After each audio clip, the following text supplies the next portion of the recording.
Emprunter de l'argent sans jamais le rembourser, sauf à la toute fin, c'est la promesse du Crédit Lombard et j'ai eu beaucoup de commentaires sous mes vidéos me demandant d'en parler, donc on va y jeter un petit coup d'œil.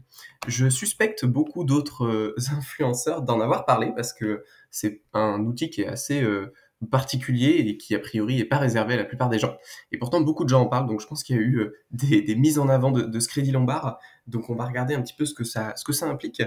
Donc concrètement, le crédit lombard, c'est un crédit comme un autre, hein, c'est-à-dire que vous allez obtenir l'argent de la banque pendant une période donnée et vous allez rembourser cet argent. Sauf que la différence, c'est que c'est ce qu'on appelle un crédit in fine, c'est-à-dire qu'au lieu de rembourser petit à petit le capital ainsi que les intérêts chaque mois, eh bien vous allez rembourser la totalité de votre capital à la fin, avec seulement les intérêts mois après mois. Concrètement, ce que ça veut dire, c'est ce qu'ils vous disent ici, payer uniquement les intérêts pendant 5 ans, c'est que pendant la durée de votre prêt, vous allez avoir très peu de mensualités. Donc vous allez pouvoir garder un capital très important. Alors déjà, ce qu'il faut bien comprendre, et on va le voir juste après, c'est que le crédit lombard, vous n'êtes pas censé l'investir en bourse. Alors comme la plupart des crédits, j'ai envie de vous dire, mais d'autant plus pour celui-là, et on va voir pourquoi ensuite. Souvent sous mes vidéos, on sous-entend que voilà, votre portefeuille fait 200 000 euros, vous pouvez emprunter du coup jusqu'à 100 000 euros, puisque vous êtes garanti avec les 200 000 euros, et donc potentiellement vous pouvez investir ces 100 000 euros supplémentaires, faire un effet de levier important et augmenter votre rentabilité. Alors ça, c'est sur le papier. Il y a plusieurs problèmes.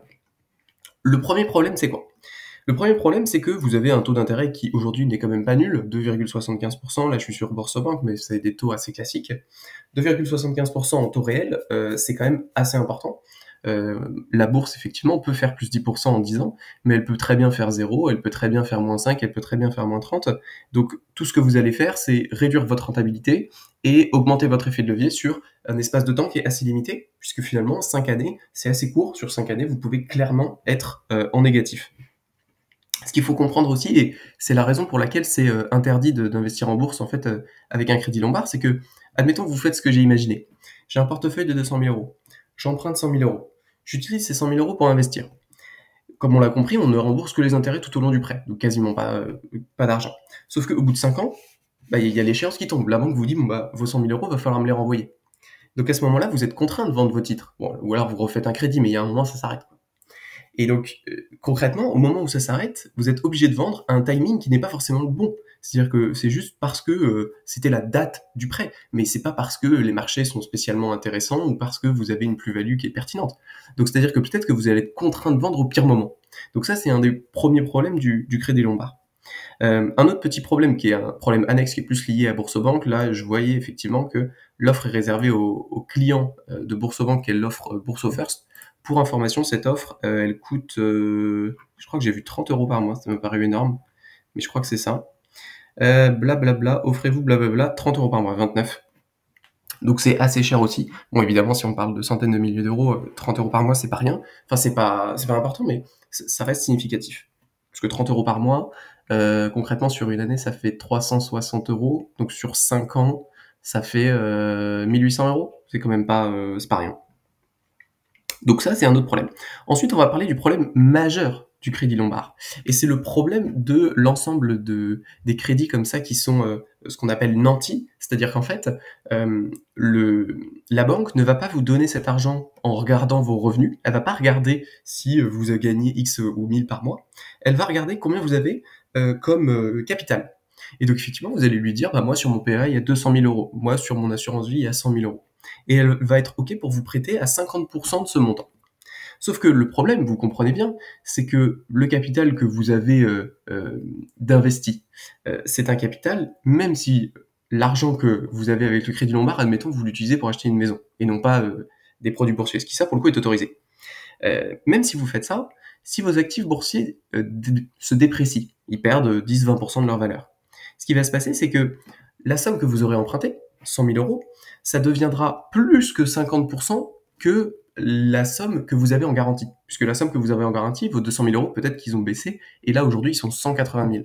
Et donc là, ce qui se passe, c'est que c'est ce qu'on appelle des margin calls, c'est-à-dire des appels sur marge. La banque, à ce moment-là, elle va regarder votre compte et elle va dire « Eh mais attendez, vous avez plus 2 fois ce que vous avez emprunté. Donc attention, il faut remplir votre compte. » Et donc concrètement, quand elle va voir que vous êtes à 180 000 sur votre capital, alors que vous avez emprunté 100 000, elle va vous demander de réinvestir à hauteur de 200 000. Elle va vous envoyer des courriers un peu plus menaçants au fur et à mesure. Et en fait, ce qui se passe, c'est qu'ils l'ont expliqué juste ici. Donc vous recevez une alerte pour chaque baisse de 20% de votre montant garanti. Donc 180%, 60%, 140%. Et donc ils vous disent effectivement, si vous recevez une des alertes, il faut absolument remonter votre compte à 200% de votre emprunt. Si vous avez emprunté 100 000, il faut que votre compte, ça se fasse 200 000 de garantie. Ce qui se passe, c'est que si vous avez un gros crash boursier, 50%, c'est tout à fait possible. Concrètement, ce que vous avez investi, donc votre capital de base c'est 200 000, il descend à 100 000. Quand vous passez en dessous des seuils de 120%, qu'est-ce qui se passe et que vous ne reconstituez pas à hauteur de 200%, mais on va partir du principe que vous n'avez pas encore 100 000 euros sur un autre compte disponible, sinon vous n'auriez pas fait un emprunt en premier lieu, alors nous procédons, après mise en demeure, à la vente des avoirs apportés en garantie. Donc qu'est-ce que ça veut dire? Ça veut dire que s'il y a un crash de 50%, vos 200 000 euros de capital, ils deviennent 100 000 euros. La banque, elle dit, oulala, vous avez plus beaucoup d'argent.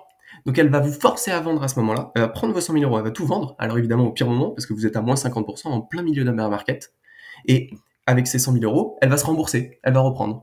Donc la situation initiale, c'était quoi? C'était que vous aviez juste 200 000 euros et pas de crédit. La situation finale, c'est quoi? C'est que vous avez 0 euros, littéralement, parce que de vos 200 000 euros de capitaux, il y a eu moins 50%, bon ça arrive, vous auriez pu être à 50% et vous auriez pu avoir toujours 100 000 euros, sauf que là ce qui va se passer, c'est qu'ils vont vous forcer à vendre ces 100 000 et ils vont se rembourser eux-mêmes et ils vont récupérer leur mise. Donc il y a un risque qui est vraiment colossal, même si on n'investit pas en bourse. C'est-à-dire que là, dans ce scénario-là, c'est juste un crash boursier très important et une incapacité de reconstituer le capital garanti. Sauf que par définition, si vous avez la capacité de reconstituer votre capital garanti parce que vous avez 100 000 euros qui traînent sur un compte, bah, ne faites pas un crédit parce que de toute manière, vous allez devoir payer 2,75%. Donc quel est l'intérêt? Voilà un petit peu les différents points que je voulais soulever pour ce crédit Lombard. Alors, évidemment, là, on parle de scénario extrême. Si vous avez un PEA de 200 000 euros et qu'il vous faut 20 000 euros pour acheter une voiture, bon, dans ce cas-là, pourquoi pas? Il n'y a pas beaucoup de risques, effectivement, parce que vous êtes assez large. Mais il ne faut pas maxer et vraiment emprunter le maximum du crédit Lombard sans avoir des capacités d'épargne très importantes, parce que sinon, vous avez vraiment un risque très important d'être contraint par la banque de vendre vos avoirs littéralement au pire des moments. Donc attention avec les crédits en général, attention encore plus avec les crédits qui sont couverts comme ça, parce que ce sont des crédits qui se basent vraiment sur votre capital et non pas sur votre capacité à rembourser. Et donc qu'est-ce que ça veut dire? Ça veut dire que si ça se passe mal, la banque prend votre capital pour se garantir et vous, bah, il vous reste plus rien. Voilà ce que j'avais à dire, n'hésitez pas à me dire en commentaire s'il y en a qui l'ont utilisé, comment ils l'ont utilisé. Je serais curieux de savoir s'il y en a qui ont un petit peu filouté et qui ont quand même investi en bourse avec, et ça me paraît être vraiment une très mauvaise idée d'un point de vue rendement-risque, puisqu'on a une réduction du rendement avec le taux d'intérêt et on a une explosion des risques avec les margin calls et puis avec aussi tout simplement la baisse des marchés financiers amplifiée par l'effet de levier. Je vous remercie d'avoir regardé la vidéo et je vous dis à ciao pour la prochaine.